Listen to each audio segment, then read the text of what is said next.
Hey folks, Rob here bringing you part 2 of our Landing Craft Chapter G tutorial. This one's going to focus on the combat aspects, what can fire from the landing craft and firing on a landing craft, and then at the end I'll show some examples from a Bloody Omaha scenario that I played recently. There's a lot to cover. There's about 7 pages for landing craft rules in Chapter G. So hopefully some of this makes sense. I know it's going to be a lot of virus information coming at you, but repeated viewings might help retain some. So let's get into it. All right, the first thing to focus on is this landing craft destruction table. It's buried halfway through section 12, and it's going to give you all the information you need to apply to the different cases depending on what you fire or impact the landing craft with.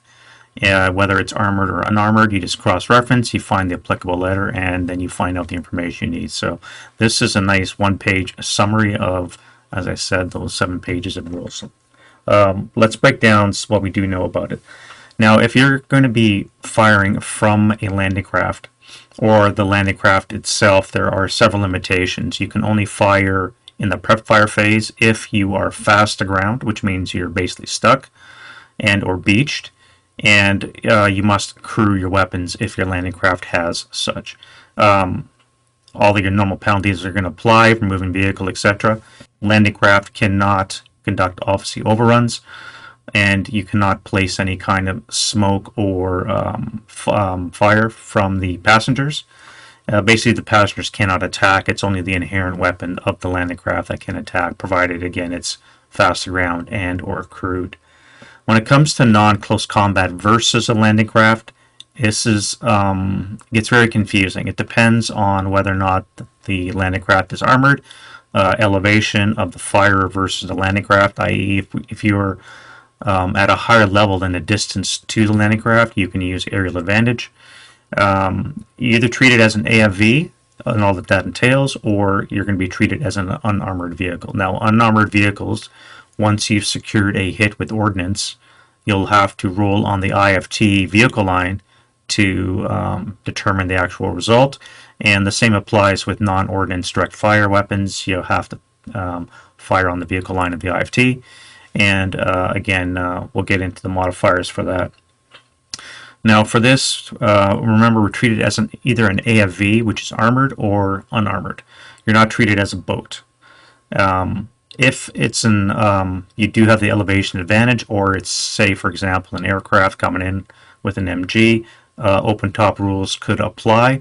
Normally, your passengers are going to be buttoned up status, even though it's an open top vehicle, and therefore you can need that elevation advantage to actually impact the passengers. So, therefore, the only thing you really will affect, more than likely, besides collateral attacks, will be any inherent crew. Now, unlike a boat, or I should say amphibian, if your amphibian's in a water hex, it's treated as hull down and a very small target because you only have the turret and such bobbing around. Landing craft are not considered that, and all you do is factor in the size of the landing craft. Again, if you have red stars or numbers, obviously your large targets, and or the armor facing value. Dropping a ramp on an armored landing craft does not reduce the vehicle or the landing craft to an unarmored status. So just by dropping the ramp, it's still fully armored as applicable. So if we look at damage points, which are the only means to sink a landing craft, each landing craft type has its own listing. And essentially, these are located on the rec side of the counter if you use physical counters, or if you're in Vassal, you just right-click and show info, and you'll see how many damage points the LC has. Should you ever exceed the damage points, then that vehicle will be destroyed. I should say the landing craft will be destroyed, and if you're in deep water, everything aboard it is gone. If you're in shallow water, there's a chance you get crew survival, as well as your passengers have a chance to get off. If your damage is equal to your damage points, then the craft will become immobilized, which basically means it's unpowered, it's just drifting away. When it comes to actual results on the to kill die rolls, depending on the target, obviously, any shock or mobilization result versus the passengers will only affect the vehicles, obviously. So you're never going to shock and immobilize a landing craft. You can only reduce its damage points to the point that it becomes immobile. So it's just one of those weird things. If you ever have any sniper fire, snipers are in play and they target the landing craft. Only the inherent crew are susceptible. And if it's in heavy surf, a 2 has actually no effect. So you're only going to get a hit on an inherent crew in heavy surf with the 1. Now, when it comes to non-ordnance direct fire, so here we're talking inherent firepower, machine guns, support weapons, that kind of thing, you're always going to be firing on the IFT vehicle line at half the firepower. So if you have a 7 firepower German HMG, you're going to be firing on the 2 column, 3 if you're using the IIFT, and the applicable vehicle line number that you need to hit. If you're firing at an armored target, then you're going to have no effect, much like firing at an armored tank. Machine gun's not going to do squat. There is an opportunity for collateral attack, of course, versus any passengers. And once more, this collateral attack will be halved firepower. And that's only versus vulnerable PRCs. So if you're, for example, a half track on a landing craft which has a squad on board it, the squad itself will not be impacted by the collateral, just the half track. So some other things before we get into the details. So flamethrowers, DCs, mauls, and overruns are never applicable to landing craft and or its passenger, riders, crew. It's only once they leave that conveyance that they'll become susceptible to non-collateral attacks. When it comes to residual firepower, you treat fully armored as armored, obviously, and not fully armored you treat as unarmored and all that entails. Now, unlike normal fire, you're not going to have the residual twice. You're just going to do the one time for the initial attack. So whatever the residual firepower is will be the IFT vehicle line number that you need to roll. Right, so what we're talking about in this case is here the start vehicle line of the IFT. Remember, whatever the firepower is, this is the number you have to roll or less to impact the landing craft. So returning to our German HMG, it's 7 firepower, which is down on the 6. Because we're firing at a landing craft that's in the water, it's going to be halved, so that's a 3 down onto the 2, which means we need to roll a 4 or less to get a result versus the landing craft. So that's how you use the vehicle line. If we roll below that number, then whatever the difference is between that number and, in this case, 4, is how many damage points the, in this case, unarmored landing craft would endure. So that's just what we're talking about for that. Now, when it comes to mines, the only kind of mines that affect are called AB, or anti-boat mines. It's essentially treated like an anti-tank mine. You just roll a single die for the consequences. If you do have a heavy surf, you're going to add a +1 to that. So when you want to roll, if you're the landing craft, you want the mine attack to be high, just so that you roll over the number of factors that you have in the hex. Ordnance, direct fire will always use the vehicle target type or the area target type if you want a better chance of hitting it. And any light, any tank weapon is going to use its own table. So hits are always resolved with a to kill die roll.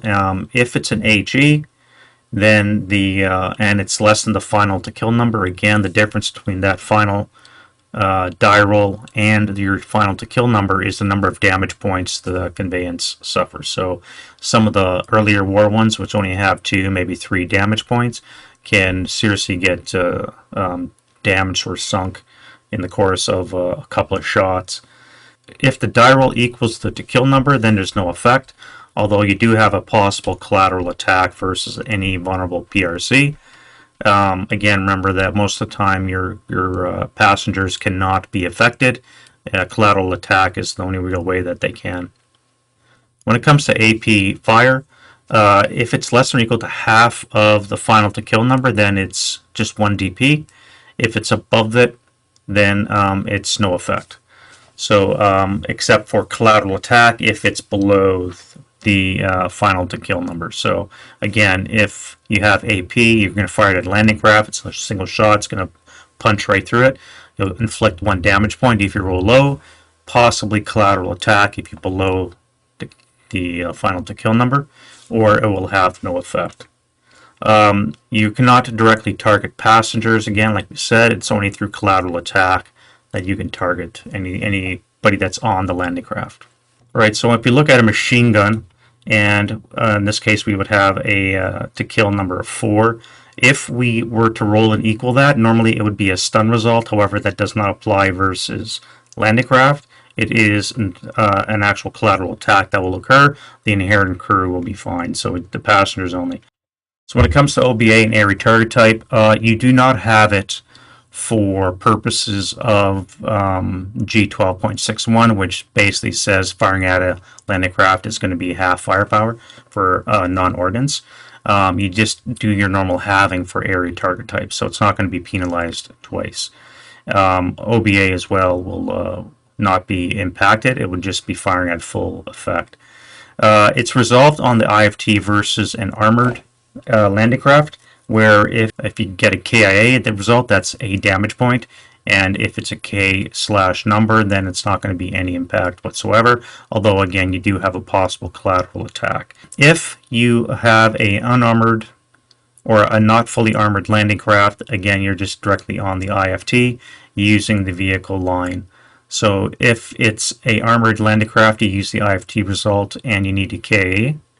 Or if it's a not fully armored landing craft, and then you use the vehicle line. So there's again the difference in there. Critical hits do not double any firepower. However, 1 damage point will be inflicted, and you cannot obviously critical hit the passengers. Air bomb attacks treat landing craft as armored, whether you have it or not, and any near miss is going to be resolved as a hull hit with half firepower. So once more, you will not be having the effect of the non-ordnance direct fire. Just if you fire area, you'll just pay the applicable half for that. But for aerial bombs, you don't have to worry about that. A near miss, still a chance of causing some damage. Any aerial MG will treat an armored landing craft as unarmored. Obviously, you're coming down from up top, and you're able to strafe all the passengers, and you can cause, of course, collateral attacks on any AFV. Although there will be a bonus to the original IFT die roll with a -1, so there's a better chance of getting a result versus an armored passenger. Any vulnerable PRC, so here we're talking the infantry units, are going to get a -2 die roll modifier, so again you'll have a better chance of inflicting damage on them. Alright, so moving on to passengers and vehicles, guns we're talking here. If you have a target size of 0, -1, or -2, again red is a -1, 2 red numbers or stars is a -2 for target size, or if it's a 0, if there's no color to the armor factors. Then you could apply a direct hit. If you get a upper superstructure hit on the landing craft, and that basically means the color die roll is less than the white, then the landing craft owner can determine whether or not you hit the landing craft or one of the vehicle's Rex guns on board. And this is important because if you have a low DP value, you may want to take it on one of your vehicles rather than on the landing craft itself. Now, it's determined randomly. There's a chance you could save your landing craft at the loss of one of your vehicles. And depending on how many vehicles you have stacked, remember they're stacked top to bottom, front to back on the landing craft. If you hit the first one and destroy it, every vehicle behind it's going to be basically screwed. Now, if your final to hit die roll is 1 greater any final to hit number, and you roll a colored die roll less than the white die roll, you're going to get a vehicle, wreck, or gun randomly determined hit. It's considered a turret hit, and it's treated as if it's in an open ground hex, so you're not going to get any kind of cover, hull down status. Any gun shields you may have will be an A, and any immobilization roll is going to be a malfunction for a gun. So if it's a vehicle, obviously it'll be immobilized. If you hit a gun with one of those shots, then it will become malfunction. Moving on to collateral attacks. Now, for non-ordnance direct fire, we're talking right now, versus armored targets, the only vulnerable PRC are going to be your inherent crew, and because much like an AIV, they'll get a +2.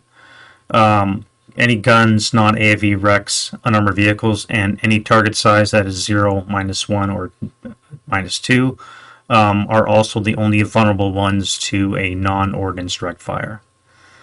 Now, if it's an unarmored target, if the final IFT die roll is less than or equal to the kill number, all the PRC are subject to a collateral attack, and the inherent crew do not get a +2 CE die roll for them.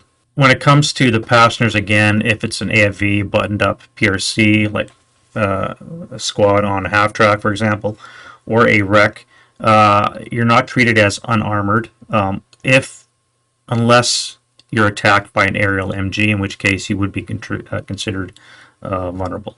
So normally you would not be able to impact a buttoned up crew in a half track again, but once it's an aerial MG attack, you can.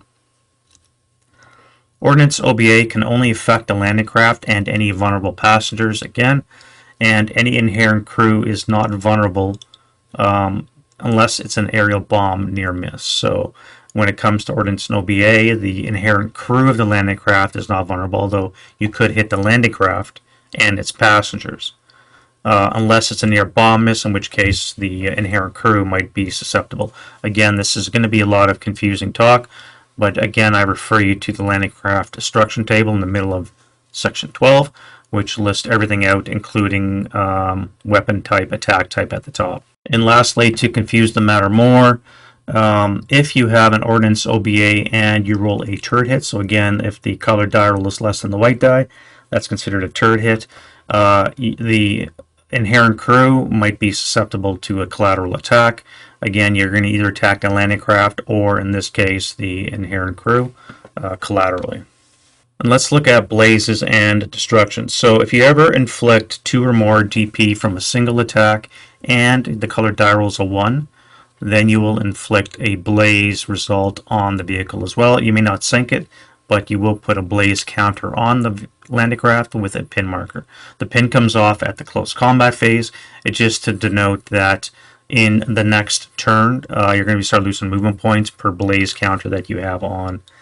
Now, the only way that you can be a blaze landing craft is if you do this. If you roll 2 DP or more and from a single attack and you roll a 1 on the colored die. It's the only way that the landing craft itself can become a blaze. A vehicle or that turns into a blazing wreck on the landing craft will not spread to the landing craft, but it can be obviously burning itself in the normal fashion. Now, this is shown on the board by putting it on the cloak and box vehicle as well as on board the landing craft. So you have 2 sources of that. Now, they're only treated as one, but it's just a reminder that you have a flaming wreck on the passenger list. Any initial blaze is marked with a pin, as we said, and it's removed at the end of the next close combat phase. Next turn, when it comes to your movement phase, your landing craft is going to be reduced at the rate of 1 per blaze. Unpinned blazes reduce your MPs by 1 for the next movement phase. You're not considered a source of smoke if there's a blaze on a landing craft, provided it is not beached or immobilized. If it's still under power, it does not count as a source of smoke. However, once you beach it or it becomes immobilized, then any inherent smoke will appear, so you'll have the smoke in the hex, as well as any drifting smoke depending on wind direction if there is any. And you get 1 gray drifting smoke counter per source of blaze on a landing craft. We already said this before, but if the destruction, if your total DP exceeds your DP rating, your landing craft is going to be destroyed. If it's in deep water, it's lost with all aboard. If it's in shallow water, it's considered to be fast aground and or beached if it's on the beach. Flip to the wreck side, and any collateral attack will then be done against the passengers, and any survivors will be placed on top of the wreck. Now again, this is going to impact your vehicle stack, because any vehicle that is a wreck, and if it's a burning wreck, you can't even remove it. If any vehicle is a wreck, anything below that in the stack will not be able to move off the conveyance until that wreck is removed. And as I said, if it's a blazing wreck, you cannot remove it. So when it comes to PRC survival, this only applies in shallow water. Again, if it's deep water, all lost with all hands. Any survival die roll you make for the inherent crew, which again, if they survive, will take a 126 crew counter. Any crew survival will be affected by any stun results. Remember, the stun results for a landing craft are cumulative, so you may have multiple sources, and each one will impact the inherent crew survival appropriately. Any survivors that survive any collateral attack that destroyed the landing craft are placed on top of the wreck just as if it was beached. So again, any vehicle that's destroyed, anything below it in the stack will be stuck in the landing craft. Anything above it and or passengers and support weapons will be able to exit off the conveyance. Unpossessed guns and support weapons are going to be eliminated unless they're carried by something else. So if you have a gun hooked up to a vehicle that is not a wreck, then obviously you can bring the gun out. But if it's a gun hooked up to a wrecked vehicle, then obviously the gun will be eliminated with its possession. Alright, so looking at the last slide for this presentation, I'm going to go into some examples. When a landing craft is beached is the only time that it offers any kind of TEM or line of sight hindrance. So for example, say we had a squad here and a squad underneath the landing craft. It had disembarked. This one here maybe came from another one and is waiting, whatever. And we have a 467 here on the shore with a shallow beach, which means there's not going to be any height advantage, and therefore this 467 would have to pay a +1 TEM against this unit, as well as a +1 line of sight hindrance for this unit here. But it's not until the landing craft is beached that that applies. If this had been a wreck, the same thing. And in addition, any passenger that wants to has the option of scrounging a landing craft for unpossessed weapons. Again, everything is held off board in a cloaking box until it is revealed. So these weapons may lie unpossessed on the landing craft, and you can always attempt to recover them, provided the landing craft is not on fire.